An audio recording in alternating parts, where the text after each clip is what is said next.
This is Bloomberg Businessweek Daily, reporting from the magazine that helps global leaders stay ahead, with insight on the people, companies, and trends shaping today's complex economy, plus global business, finance, and tech news as it happens. Bloomberg Businessweek Daily with Carol Masser and Tim Stenivek, live on Bloomberg Radio, television, and Bloomberg Originals. It is Bloomberg Businessweek Daily. It is Friday, August 28th, 2026, a Jackson Hole Fed Friday. That's Lisa Mateo. She's in for Carol Masser. Lisa, you can check her out on Bloomberg this weekend, 7 a.m. Saturday and Sunday. But she's hanging out with us on this Friday. Happy Jackson Hole Day. And what a Friday. I know. What a day, truly. It is. All the talk is about that. The market reaction, that's what we're going to get to. Yeah, Charlie Pellet's going to have an update on the numbers. Suffice it to say, though, the S&P 500 under a little bit of pressure, down 0.2%. Bond yields, though. Yeah, that's where you see the difference. Look at the 2-year, 2.78%. That's higher. Wow, okay. We're going to be covering it all in just a few minutes. As I said, Charlie's going to have an update on the markets. We are going to go to Jackson Hole, though, and talk to Mike McKee. He's out there in the shadow of the Tetons. If the sun is out, I don't know if the sun is out. He's going to have the latest from policymakers. I know. I feel so bad, as everyone knows. I mean, the Mountain West in the summer is just unbeatable. Yeah. So hopefully they got some sunshine a little later.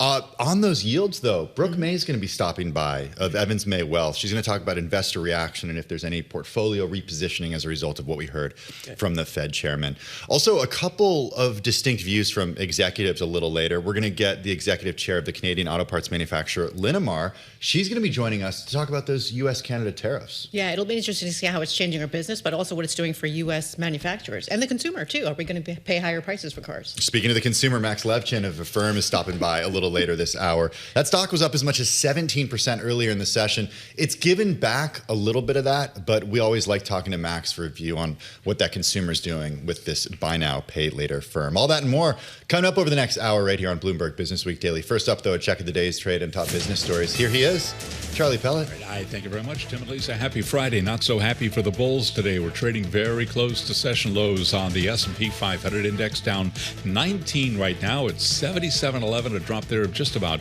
0.2%. We've got the Dow lower by 20 points. Little change, down under 0.1%, while NASDAQ down 119, drop there of 0.4%. The NASDAQ 100 index down by 0.7%. Marvell Technologies certainly weighing on the index after earnings. Marvell down now by 10%.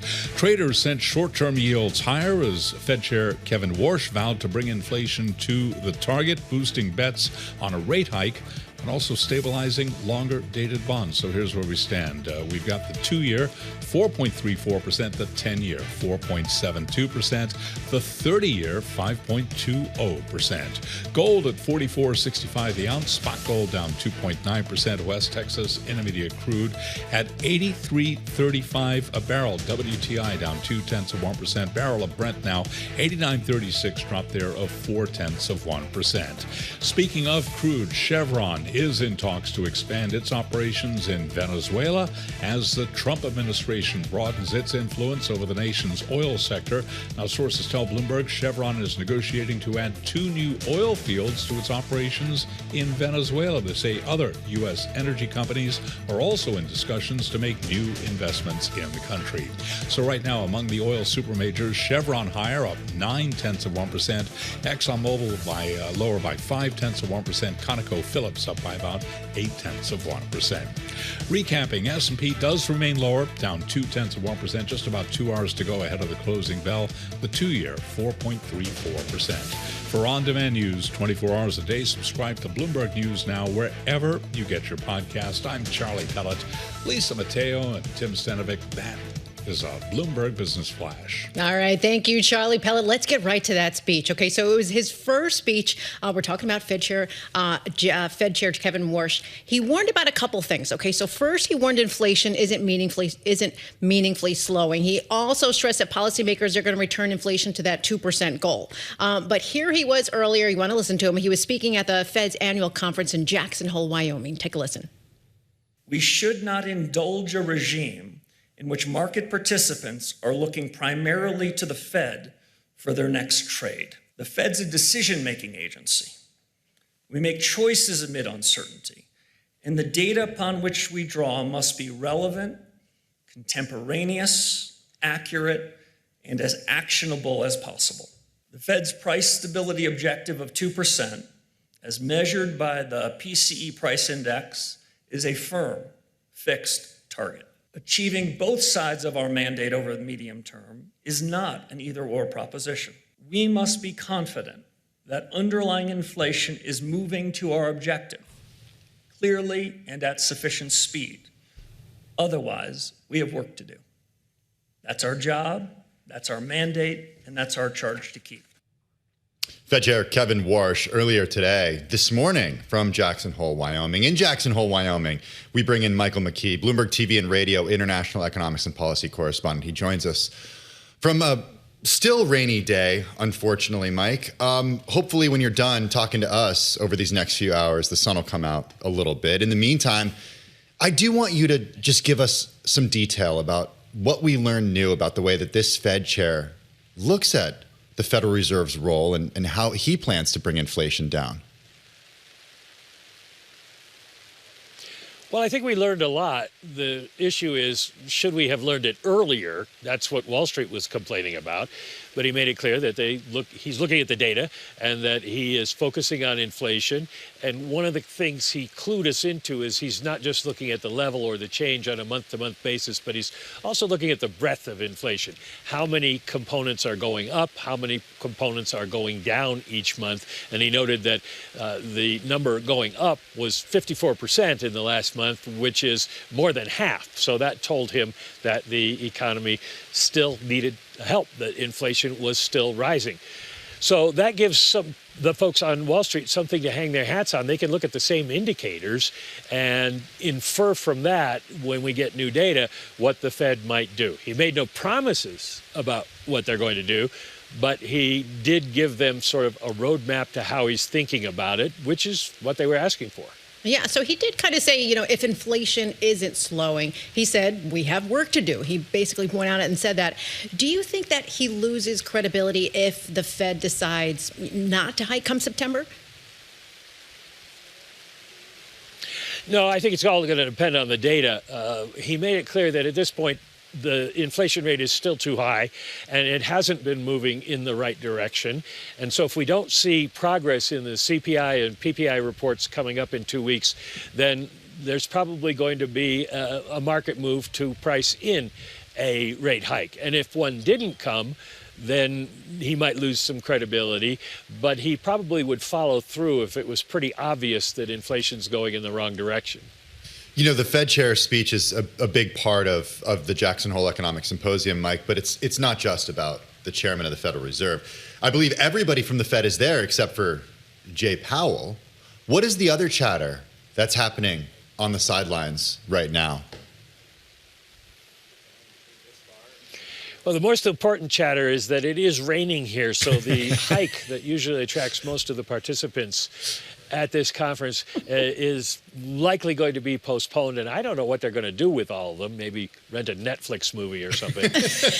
But beyond that, there's obviously questions about the topic of the conference itself, the symposium here, which is financial innovation in payment systems, which sounds very wonky, and it is, but for people who are in this business, it's important.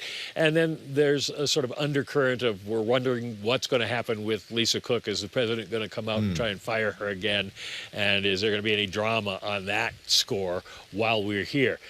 And finally, a lot of central bankers aren't here this year from other countries because there's a G20 meeting in Asheville, North Carolina, starting on Sunday. And a lot of the finance ministers just went directly there. The Treasury folks will be there. And given what Scott Bessent has been doing and messing around with the bond market, there'll be a lot of focus on that as well.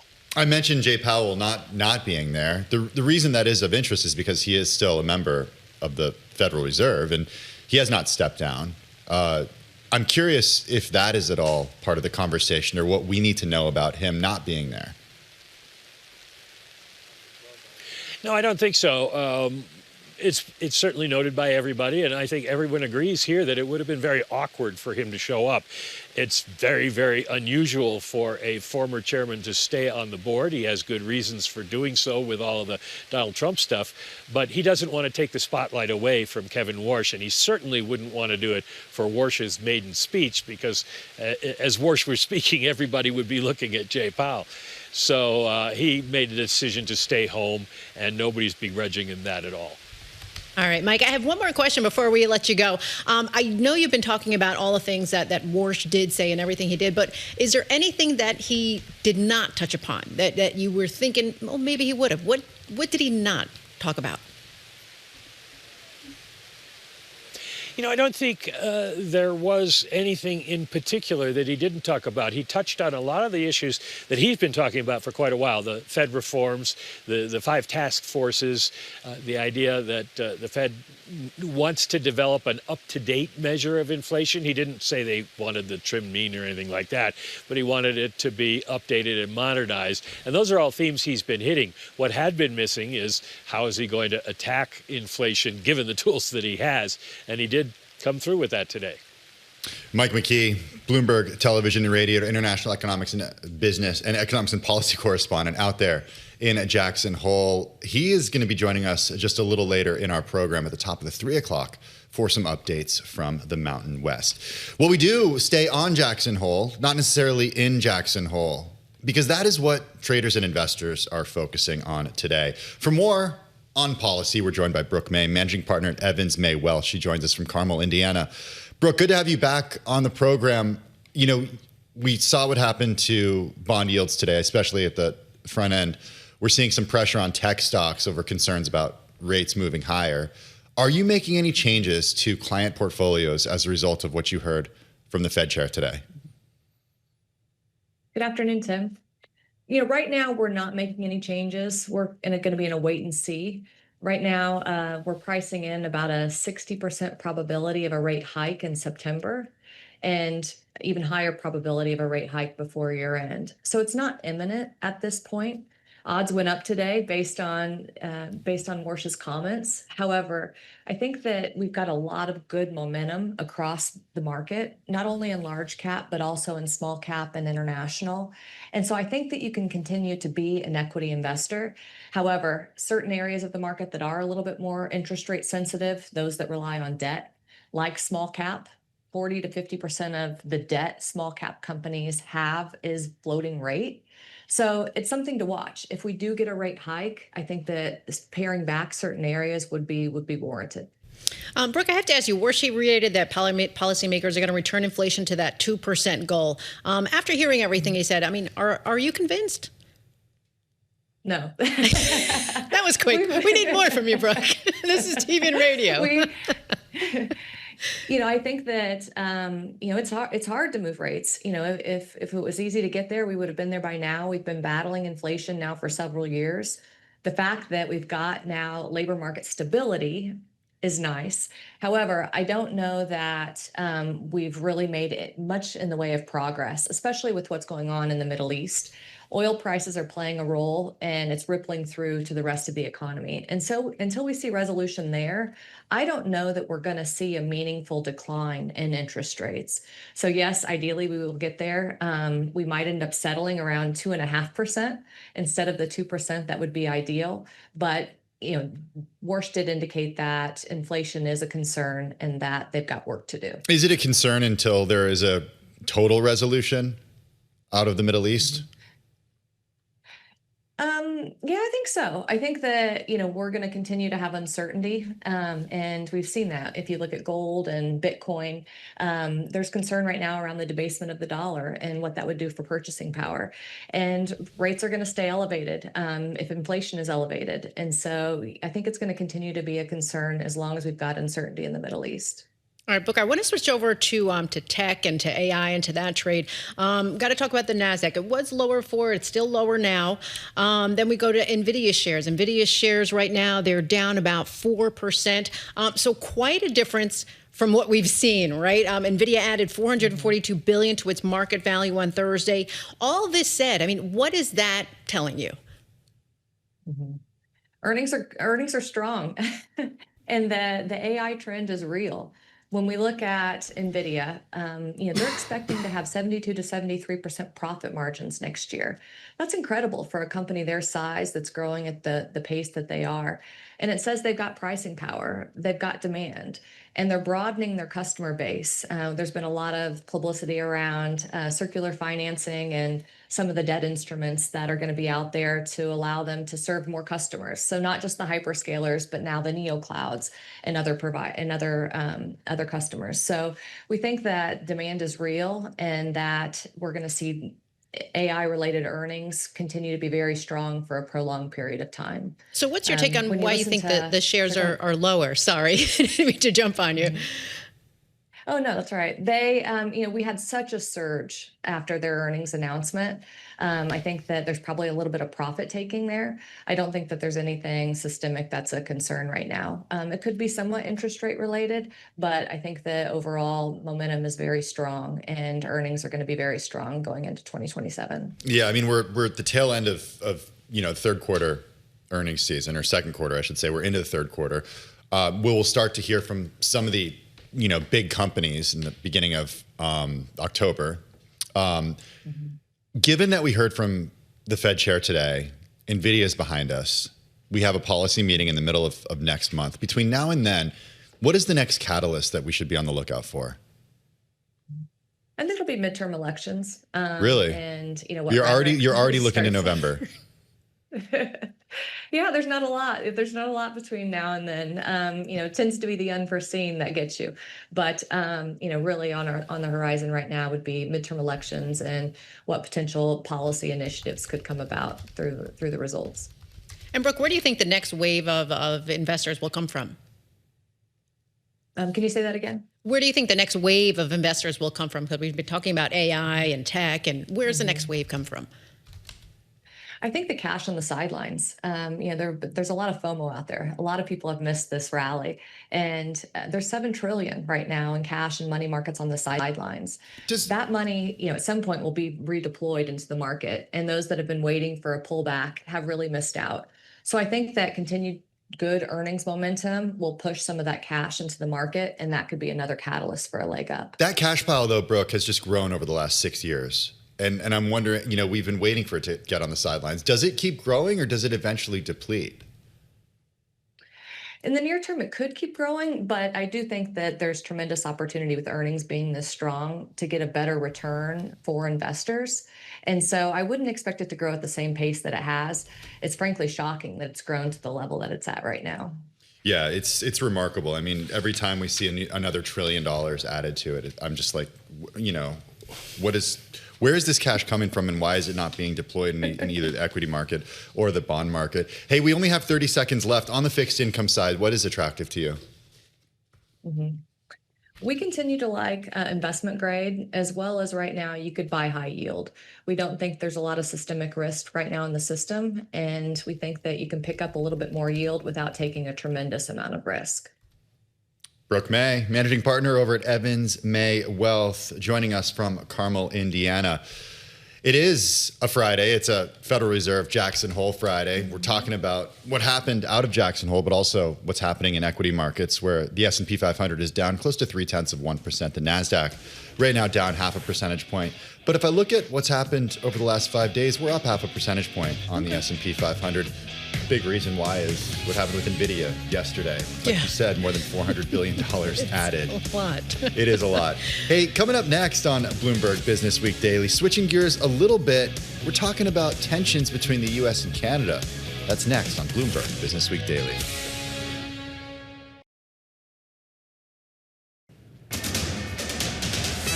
It's 2:21 on Wall Street. We do check markets all day long here at Bloomberg. A lot of red on the screen today. It's a Fed Friday. Kevin Warsh speaking at Jackson Hole. Been all over it here at Bloomberg. We will continue to have further coverage, further reaction. But right now, looking at the equity market, traders sending stocks down. S&P down 18. Now it's 77.12. That is a drop of 0.2%. Dow Industrials down 28. Little change, down under 0.1%. NASDAQ is down 123. A drop there of 5%. 0.5%. The NASDAQ 100 index down 0.7, certainly weighing on that index. Shares of Marvell Technology after earnings plunging now by 10%. The SOX, the Philadelphia Stock Exchange's semiconductor index down 3.2%. The 2-year right now, we've got short-term yields. The 2-year 4.34%, the 10-year 4.72%, the 30-year 5.20%. Gold is at $44.62 the ounce, lower by 3% today. Right now, West Texas Intermediate crude has been bouncing around, but down under 0.1%. 83.45 as traders keep an eye on developments out of the Middle East. Barrel of Brent, the global benchmark, now very close to 89 a barrel, down by 0.4%. BioNTech and Roche Holding have abandoned a trial of a personalized cancer vaccine, dashing hopes that had been raised by a rival drug maker's recent successes in the field. BioNTech says the German drug maker and its Swiss pharma partner made the decision after an independent board recommended discontinuing the trial. BioNTech shares, the ADRs right now, they're down 7.7%. ADRs of Roche Holding down by 1.9%. For on-demand news 24 hours a day, subscribe to Bloomberg News Now wherever you get your podcasts. Lisa and Tim, that is a Bloomberg Business Flash. Hey, thank you so much for that update, Charlie. Do appreciate it. Let's talk trade, because Canada will place counter tariffs on more than 700 products made in the U.S. as retaliation for a new set of import taxes by the White House. We did see earlier this week the news hit some U.S. and Canadian stocks, including automotive auto parts stocks. Among them was Linamar, the roughly $4 billion U.S. dollar market cap maker of components used in the automotive, defense, and aerospace industry. Think engines, transmission, suspension, components, and more. Shares of the company fell more than 8% on Monday, down this week by about 10%. That said, still up about 18% this year, and going into, the last 10 days or so before that, they were up more than 25% this year. We've got with us Linda Hasenfratz. She's Linamar Executive Chair. She joins us from Guelph, Ontario. Linda, good to have you on the program. I want to get a firm understanding from you about what is and what is not subject to not just tariffs currently, but potential tariffs come the beginning of next year. Well, from Linamar's perspective, more than 90% of our sales have absolutely no tariff on them this year.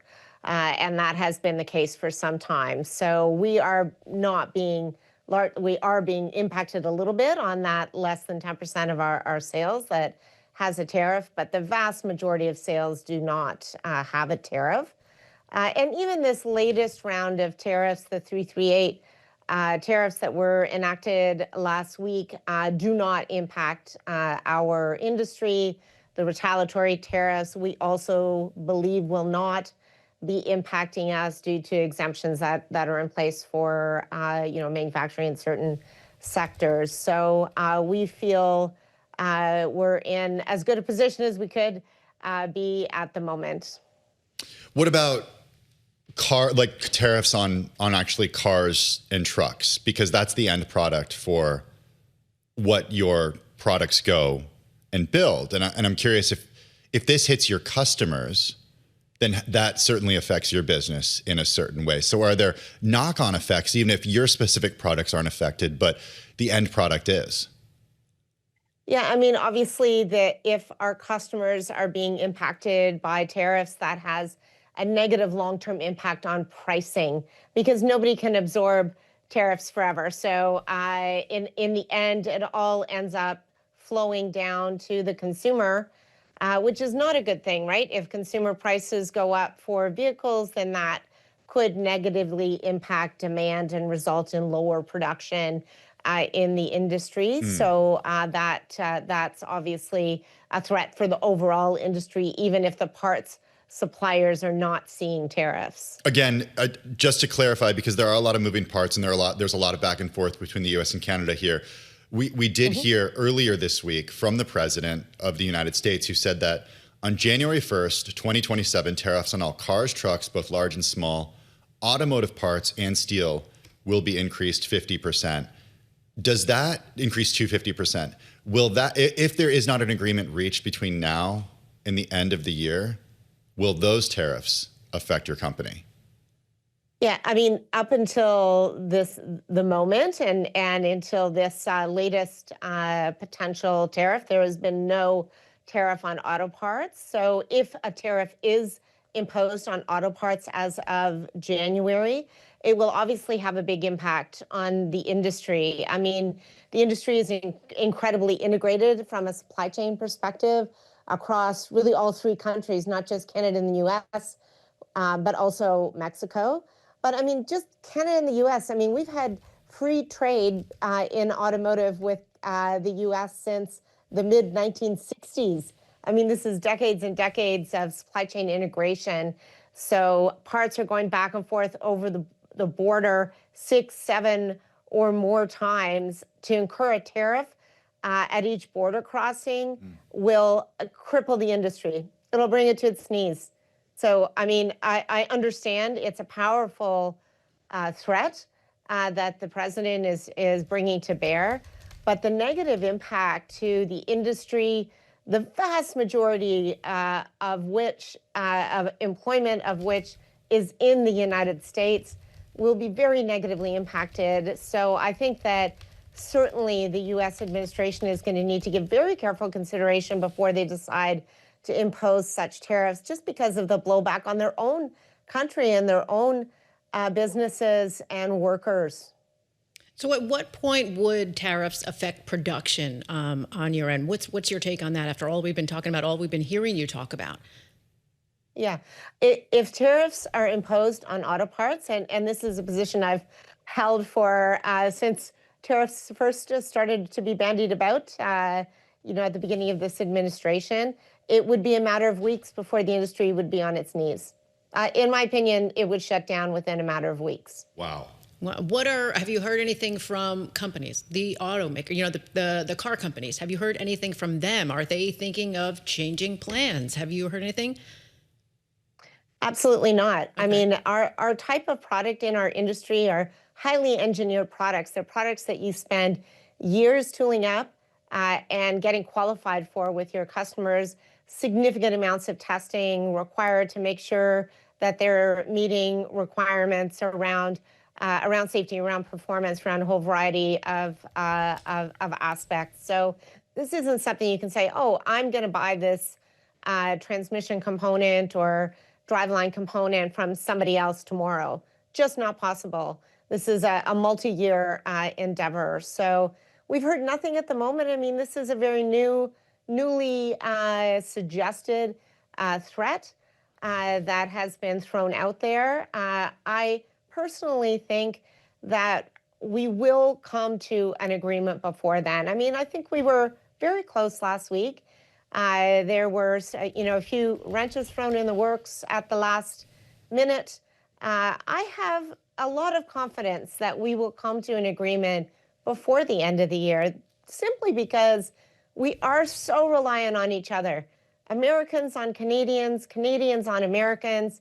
We have decades, frankly, centuries of interaction and commerce that we have done together. There's just too much at stake to not find a way to address concerns that either country might have with the trade relationship. I firmly believe that solutions are available and will be reached before the end of the year. Yeah, we hear what you're saying, Linda, from lawmakers too, governors in states that border Canada and governors that do understand the importance of the relationship between the U.S. and Canada. We're speaking with Linda Hasenfratz, the executive chair of the auto parts supplier Linamar. She joins us from Guelph, Ontario. Among your biggest customers, Ford Motor, General Motors, Volkswagen, Stellantis, Mercedes-Benz. I mean, you sell that to everybody at this point. When we talk to executives at many different types of companies, what they tell us about this environment is it's less about the actual back and forth when it comes to trade policy, and more about the instability of an environment where it seems like rules and regulations can change very quickly. As executive chair at Linamar, what do you want to see, not just from the Canadian government, but from the U.S. government as well, just to make it easier for you to do business? Well, I mean, I obviously would love to see us come to a resolution between our countries. Also with respect to the USMCA agreement and any changes that are being considered in that regard to see that agreement further strengthened. I mean, it is already a very robust agreement that is working exceptionally well for all three countries. So anything we can do to make that stronger would be great. But frankly, to think that we can operate, that we're going to suddenly go back to operating in this more predictable world, that just might not happen. I think that from our perspective, from my perspective and our executive team, our focus is how do we operate? How do we continue to operate and thrive in a dynamic environment? Because I think things are going to be dynamic for a while. So, things aren't predictable, and we need to develop strategies that are flexible, that are nimble, equipment that's flexible, people that are flexible in their capabilities, so we can pivot where the markets are going and take advantage of opportunities, frankly, that are created when there is, uncertainty and turmoil around you. That's been our focus, not a hope that we're somehow going to go back to some level of predictability, but instead, let's adopt a strategy. And I feel like we absolutely have a culture that's well suited to handling a dynamic, volatile environment, so that we can, instead of worrying about where things are going, simply react to opportunities as they present, and be positioned strategically and in terms of how we're structured to be able to take advantage of that. I think that's what companies that are going to thrive over the next decade need to do: be flexible, be nimble, be innovative, focus on your balance sheet, and be commercially astute. All right, Linda, in the last 30 seconds we have, I'm going to put you on the spot. If you could sit down with President Trump and Prime Minister Carney, what would you tell them that they are thinking wrong about the North American auto market? What are they? How are they not thinking about it the right way? Well, I think number one, the Canada-U.S. trade relationship is not broken. I mean, when you look at Canada exports $450 billion worth of goods to the U.S. exports $425 billion of product into Canada. Like, we have a balanced trading relationship. This is not the problem. Let's identify what are the irritants. Let's fix them. Let's keep working together, because it's a big world out there, and we're a lot stronger when we approach it together than we try to do so in a fragmented way. Linda Hasenfratz, Linamar Executive Chair, joining us from Guelph, Ontario. Linda, thanks so much. Appreciate it. This is Bloomberg.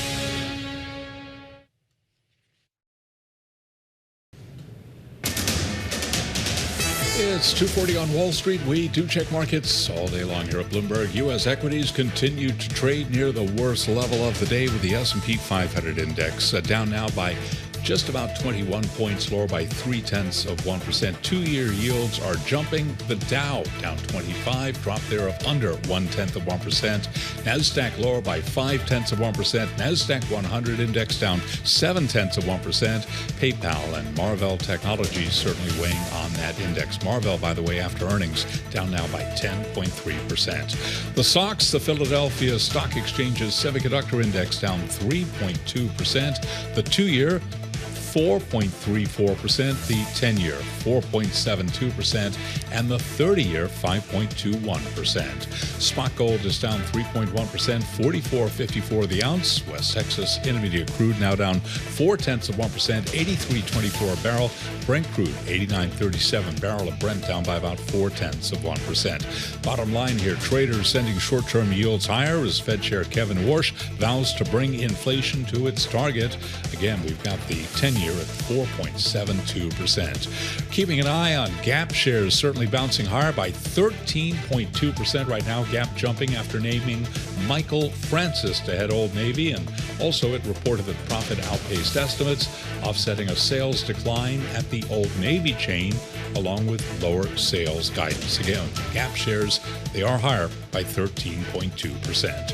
For on-demand news 24 hours a day, subscribe to Bloomberg News Now wherever you get your podcast. I'm Charlie Pellet. Lisa and Tim, that is a Bloomberg Business Flash. Charlie, appreciate the update. I'm watching shares of Affirm. They jumped as much as 17% in trading to the highest intraday going back to September of 2025. This after the fintech company forecast revenue for the first quarter that beat the average analyst estimate. Shares now higher by about 2.4%, so giving up some of those gains. Separately, the company and Shopify expanded their global partnership to launch Shop Pay installments in Australia. We got with us Max Levchin. He's the CEO of Affirm. He joins us from our San Francisco bureau. Max, welcome back to Bloomberg Businessweek Daily. Always good to see you. We're going to get to the results, but before that, I want to talk about the consumer because you have this great real-time view using what many people would argue is, crucial alternative data to understand the view of the consumer. How would you describe the American consumer right now? I think the Affirm consumer, the ones we interact with all the time and see, is healthy. They are paying us back on time. They are shopping. They are taking advantage of the 0% deals that we also offer them. So all those things are still going swimmingly. I think it's impossible to ignore that gas prices are elevated for them, just like anyone else. I think inflation, as you just heard Chairman of the Federal Reserve tell us, is still stubbornly sticking above its target. I think they are stretching their budgets when they need to do it. And frankly, that actually accretes to the demand for Affirm. So in some ways, we are asked by our consumers to step up to the plate and help them manage their family budgets more often in the current environment. But by and large, they are healthy. But what are they buying? Are they buying these high expensive items, or are they using this program to buy things like, to pay for utility bills, to do things like that? What are they buying, and what are they using it for? Again, in our portfolio, by far, we are called upon to finance homewares, sporting equipment. There's a lot of back-to-school expenses that families incur right now, so everybody's buying something for their kids if those are going back to school. So that's the bread and butter of Affirm, and it has been for a very long time. Generally speaking, we are not huge fans of financing recurrent transactions and take steps to make sure our consumers don't give themselves a false sense of security by stretching something that is a subscription into a longer subscription. That's not a financially healthy decision. As you know, we don't charge late fees specifically so we can align ourselves with our borrowers. When they borrow without a clear plan to pay us back, we will just lose money. And so we routinely orient our models to decline applications for loans that imply sort of pushing off of the financial responsibility. We love our consumers to be financially responsible. We are here to help them be so. Are you noticing any changes in the rate of declines when somebody's applying to use Affirm? The rate of decline is something that we set. In fact, if you sort of wanted to sort of super short crash course on how Affirm works, we set an acceptable loss rate for us, given macroeconomic signals that we get to see. That dictates the rate of approval, rate of decline, as a function, of course, of the credit quality. So it doesn't change based on the individual who is applying for it? No, it absolutely changes. What I'm saying is that we work backwards from the question you posed. We decide what our acceptable loss rate will look like, and that in turn sets or dictates what the approval rates will be. If you want to sort of take a very macro view of our position relative to the credit application set that we see every day, we're probably slightly more restrictive than we were this time last year, but again, nothing dramatic. So how do you compare to the competition out there? There's Klarna, there's other ways. There's traditional credit cards as well. I mean, what sets you apart from that?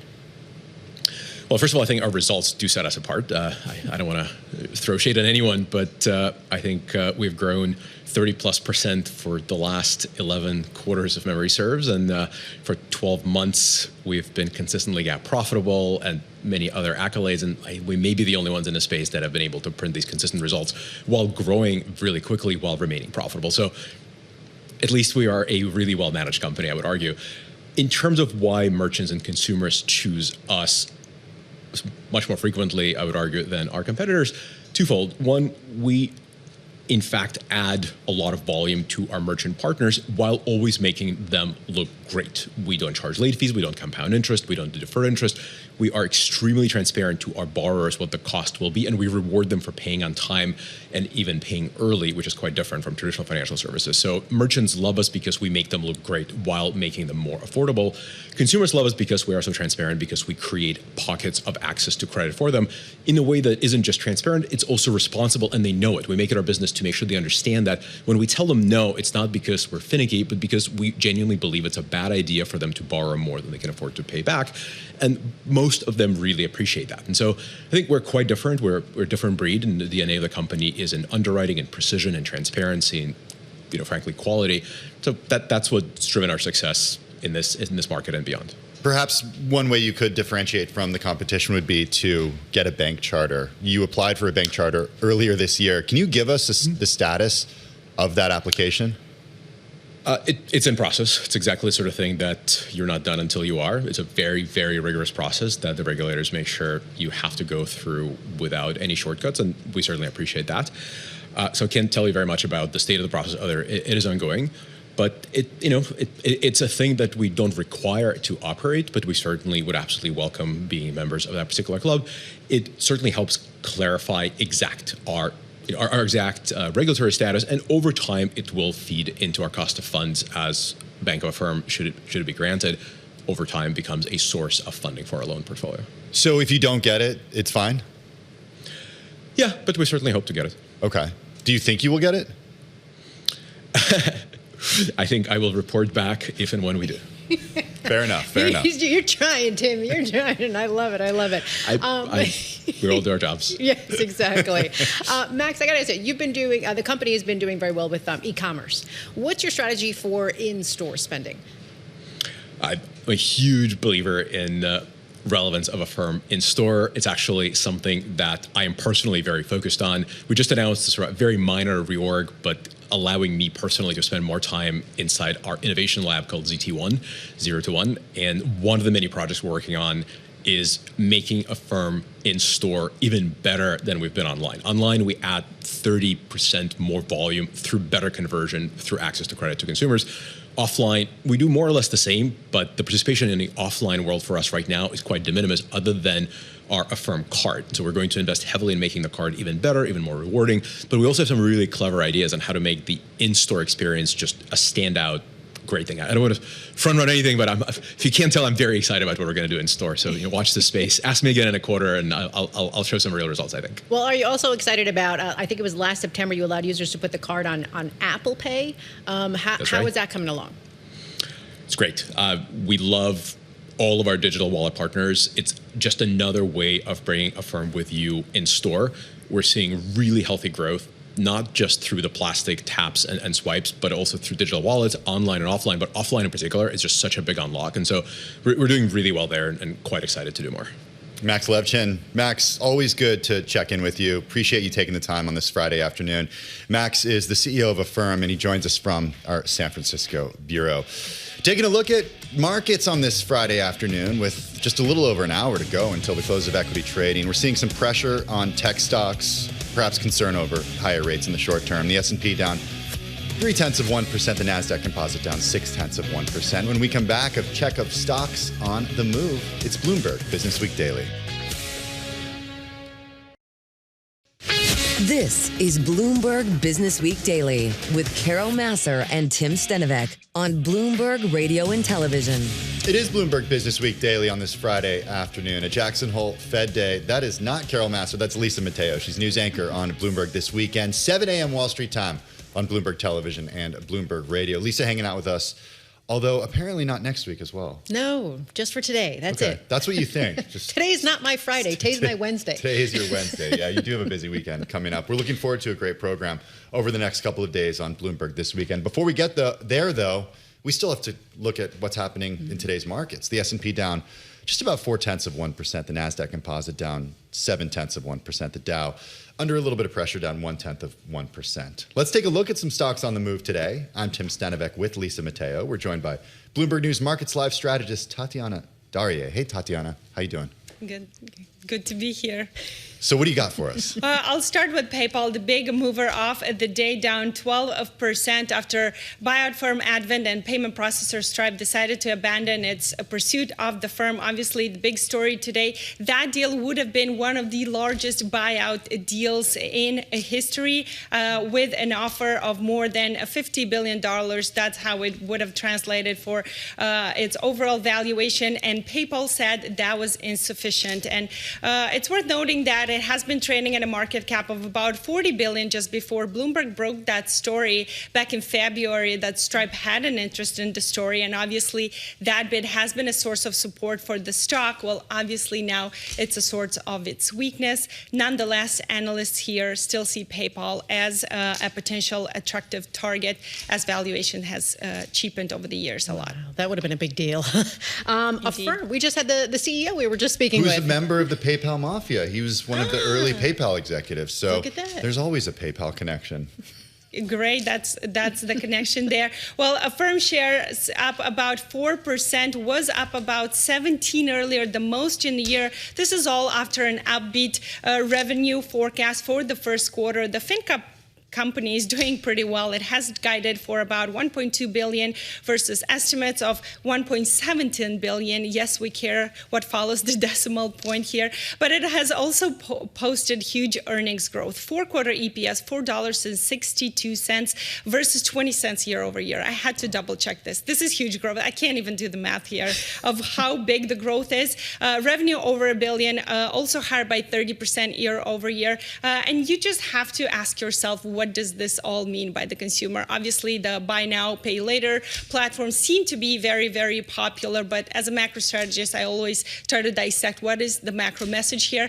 The CEO would probably not like me looking into that as a signal about the health of the consumer. But nonetheless, you have to ask yourself that question. Yeah, he did just tell us that that the Affirm customer is healthy, his customer. He always, because we talk to him a lot, and he's always very specific about the customer that he sees, that Affirm customer. Sense.